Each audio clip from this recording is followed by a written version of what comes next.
Hello everyone, welcome to this channel. मेरा नाम है आकाश और आप सभी का 75 डेज़ हार्ड चैलेंज में फिर से स्वागत करता हूं। दोस्तों, आज है डे 5 और उम्मीद करता हूं अभी तक जितने भी 3 टारगेट हुई है आप लोग अच्छे से प्रिपरेशन कर रहे होंगे। जो भाई बहन नए हैं इस चैनल पे वो साथ में बने रहो और साथ में तैयारी मिलके करो, काफ़ी अच्छा इंप्रूवमेंट आएगा। और टेलीग्राम ग्रुप भी ज्वाइन कर लेना, डिस्क्रिप्शन में लिंक दिया हुआ है। बाकी जो भी प्रैक्टिस के लिए पीडीएफ चाहिए, जो भी कंटेंट चाहिए अच्छी प्रीमियम लेवल की, तो वो टेलीग्राम ग्रुप में आपको है, वहाँ पे एक बार विजिट करो, सब कुछ मिलेगा।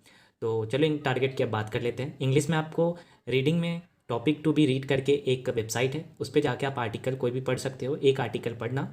और जब आर्टिकल आपको समझ में आ जाए तो उसका जिस्ट आपको लिखना है। वर्ड काउंट करके एक ऐप है, वो भी डिस्क्रिप्शन में लिंक दिया हुआ है, तो आप उस पर लिख सकते हो। या फिर एक जिंजर स्किल करके ऐप होगा, आप उस पर भी लिख सकते हो। कोशिश करना लैपटॉप पे लिखने का, अगर आपके पास है तो। नहीं है तो फ़ोन में लिखो इस ऐप में, ठीक है। इयॉन का भी एक वेबसाइट होगा, उस पर अच्छी एसे राइटिंग ये सब के लिए अवेलेबल रहता है सोर्स, तो आप उससे भी कर सकते हो। और उसके अलावा आप नोवेल पढ़ सकते हो, न्यूज़पेपर पढ़ सकते हो। इंग्लिश में आपको सुधार के लिए जितना ज़्यादा रीडिंग लगा सकते हो, यानी कि 2 घंटे करो, 3 घंटे करो, यहाँ तक कि 4 घंटे भी अगर करते हो ना, तो बहुत है, बहुत ज़्यादा इंग्लिश में इंप्रूवमेंट आएगी। तो चूँकि अभी आप नए हो और सब कुछ देखना है, तो आप थोड़ा भी करोगे, लगभग 1 घंटे तो करो ही करो रीडिंग। ये करोगे तो आपको इम्प्रूवमेंट दिखेगी। एरर डिटेक्शन की बात करूँ तो अभी हमने वर्क किया था और टेंसेस भी कर लिए हैं, तो इसके 20 क्वेश्चंस लगा लेना। और आज एक न्यू टॉपिक एडजेक्टिव सीख लेना, तो एडजेक्टिव को लर्न करना, उसके थोड़े बहुत नोट्स बना लेना और उसके भी कुछ क्वेश्चन अगर बनते हैं तो वो बना लेना।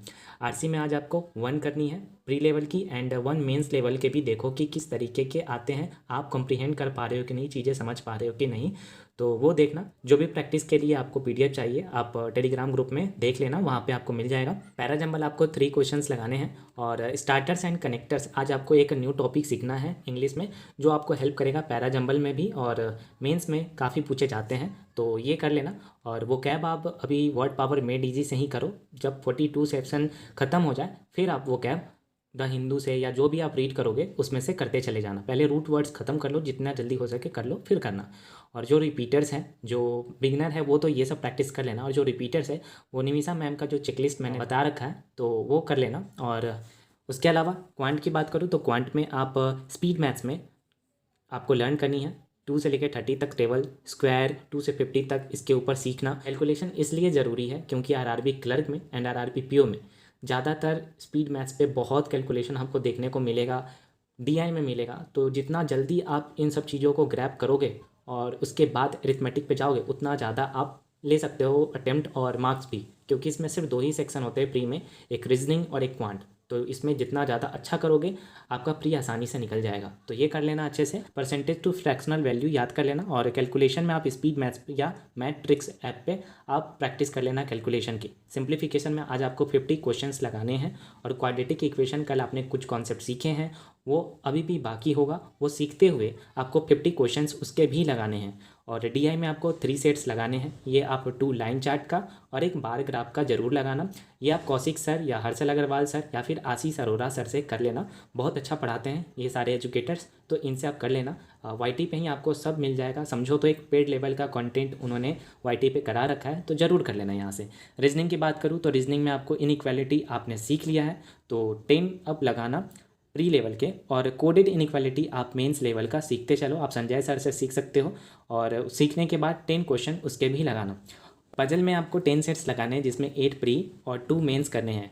जो रिपीटर्स है वो मेंस के थोड़ा ज़्यादा भी लगाओगे तो चलेगा, बिगिनर्स मत लगाना, सिर्फ एक ही लगाओ चलेगा, लेकिन ज़्यादा मत लगाना। अभी आप प्री के पजल पे ज़्यादा काम करो, जब ये हो जाएगा तो धीरे धीरे ये भी होने लगेगा, इसमें हम आगे चल के बढ़ा देंगे, तो ये कर लेना। मेंस में आपको ब्लड रिलेशन बेस्ड और डायरेक्शन बेस्ड करने हैं, और प्री में आपको मंथ बेस्ड और ईयर बेस्ड करने हैं। या पुनीत सर से, संजय सर से या फिर ध्रुव सर से कर सकते हो, मेंस वाले, खासकर मेंस वाले, इनसे कर सकते हो वीडियो से, अगर आपका पीडीएफ से नहीं बनता है तो। करंट अफेयर्स की बात करूँ तो अभी तक आपने जितना भी दिन किया सबसे पहले उसको रिवीजन कर लेना, देन आप जो करंट में होगा आज का उसको आप आशीष गौतम सर से या कपिल काटपाल सर से या फिर अभिजीत मिश्रा सर से या फिर कुछ सर से भी अब आप कर सकते हो। कुछ सर भी कल मैंने देखा, कई लोगों के मैसेज आए थे कि हमें इम्प्रूवमेंट मिल रही है, तो आप देखो, आपको कोई भी एजुकेटर से अगर आपको इम्प्रूवमेंट मिल रही है, आपको अगर समझ में आ रहा है, तो आप बिल्कुल करो, किसी की बात पे मत रहो। मैं हमेशा कह रहा हूँ किसी की बात पे मत रहो। हाँ, कुछ चीज़ें जहाँ गलत होती है वो मैं बता देता हूँ, तो अगर उस चीज़ में अगर सुधार हो गई है तो क्यों ना हम जा सकते हैं, है ना। तो आप इनसे कर लेना, ठीक है। कंप्यूटर की बात करूँ तो आज आपको कंप्यूटर सीखनी है। इसमें आप 1 आवर्स दे लो, जिसमें आप 1 सेशन लगाओ। सचिन अरोड़ा सर का आपको यूट्यूब पे मिलेगा, इसके अभी से ही कंप्लीट कर लो। आरआरबी पीओ में बहुत लगभग अच्छे खासे पूछे जाते हैं, तो ये कर लेना। और यही दोस्तों टारगेट है, इसमें आप कुछ भी ऐड ऑन करना चाहते हो तो कर लेना और अच्छे से करो, क्योंकि नंबर सिस्टम आपका हो गया है, कुछ सिंप्लीफिकेशन के क्वेश्चन हो गए हैं, डीआई के कुछ अच्छे खासे क्वेश्चन हो गए। तो कुछ दिनों के बाद हम लोग क्विज़ भी करवाएंगे ग्रुप में, तो उसके लिए रेडी रहना। चलो दोस्तों, टारगेट पे लगते हैं।